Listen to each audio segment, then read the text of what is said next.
подлинным памятником великому инженеру Шухову, памятником высоким, в прямом смысле этого слова, стала ажурная башня в Москве на Шаболовке. Ее знают все. Это символ отечественного радиовещания.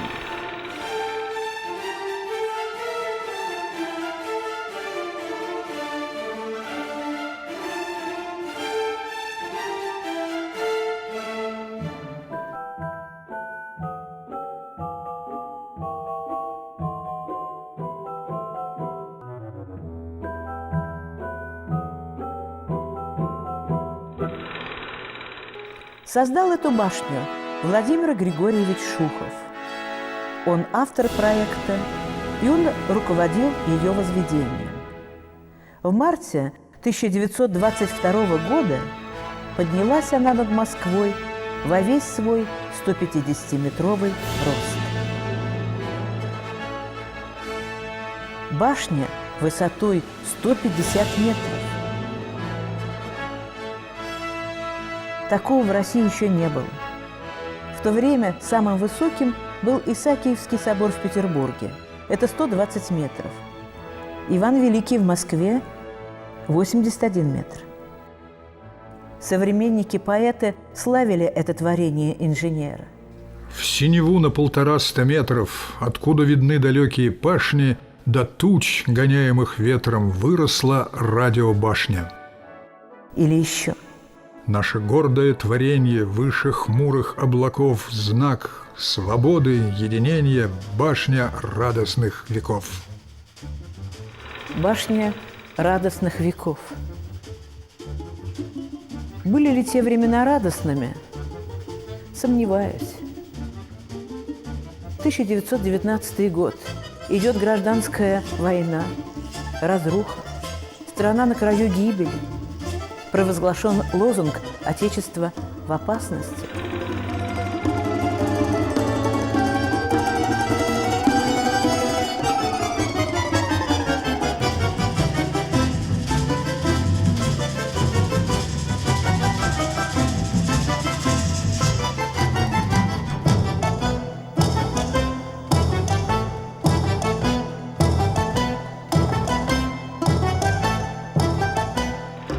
И именно в это время, 30 июля 19 года, Ленин подписывает постановление о строительстве в Москве радиостанции.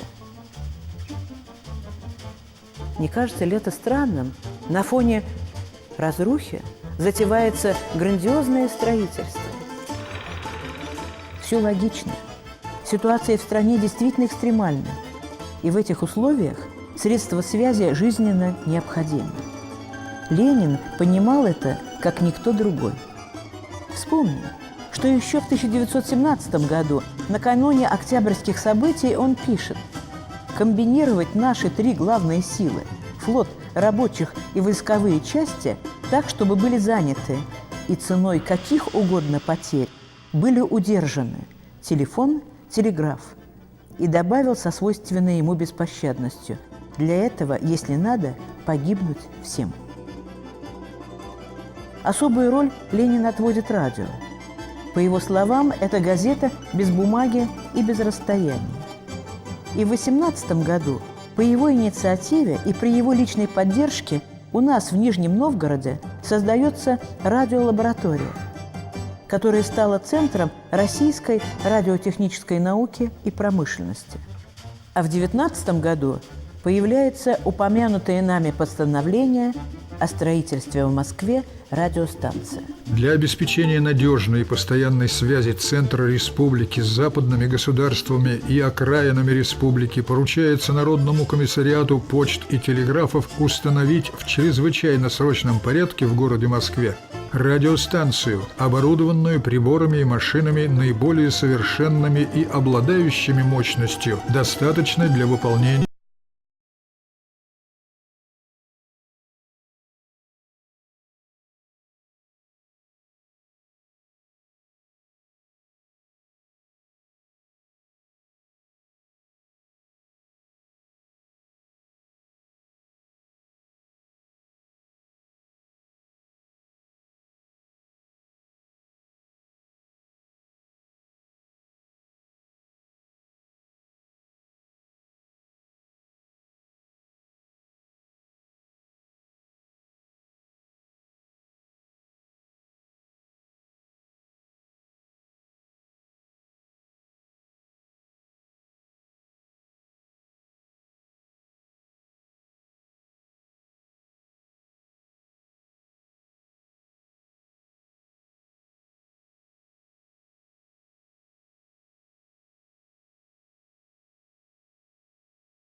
А все потому, что его влекло живое инженерное дело, инженерная практика.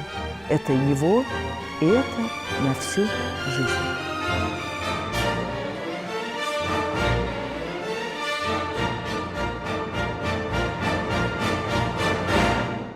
Инженерное творчество Шухов ставил очень высоко. Он сам лично участвовал во всех стадиях создания конструкции, сооружения или установки. Естественно, проектирование и расчет – это всегда только его дело. Но он же сам разрабатывал и технологическую схему изготовления или монтаж сооружения, который при этом всегда оказывался уникальным. Шухов был рядом со своим детищем до тех пор, пока оно не становилось живой, реальной конструкцией. Так было и в Нижнем Новгороде. Шухов наблюдал за ходом монтажа, за ходом возведения своих сооружений. И еще одна интересная деталь. Он был рядом с выдающимся фотографом Андреем Осиповичем Карелиным, которому фирма «Бари», я напомню, там Шухов служил главным инженером, так вот фирма «Бари» Карелину заказала рекламный альбом. Именно Шухов говорил фотографу Карелину, когда надо ехать на выставку, что надо снимать, и указывал те точки, откуда фотографии получались бы самые интересные и откуда можно было отразить самые значительные, самые выразительные в конструкциях Шухова. И на что мне особо хотелось бы обратить ваше внимание. Посмотрите, под каждой фотографией рекламного альбома есть подписи, сделанные самим Шуховым. Это параметры возводимых конструкций, высота колонн, размеры пролетов, то есть расстояние между колоннами. И самое, на мой взгляд, важное, под каждым снимком указан день, когда проводилась съемка. А это очень важно. Век с небольшим прошел с тех пор, когда строилась Нижегородская выставка. И благодаря тем подписям на листах рекламного альбома мы с вами сегодня можем оценить динамику возведения шуховских сооружений. Вот посмотрите. 3 июня 1895 года. Закончен монтаж колонн круглого павильона строительного отдела. Вот стоят эти колонны, и как бы ведут двойной хоровод. А уже 21 июня, то есть меньше, чем за 3 недели, закончили монтаж всего покрытия над этим павильоном. И, наконец, 15 августа, меньше, чем через месяц, павильон полностью готов. Фантастика, не правда ли? И по сегодняшним меркам фантастика. И я бы даже сказала, что мы с вами можем прочитать некий код инженера Шухова.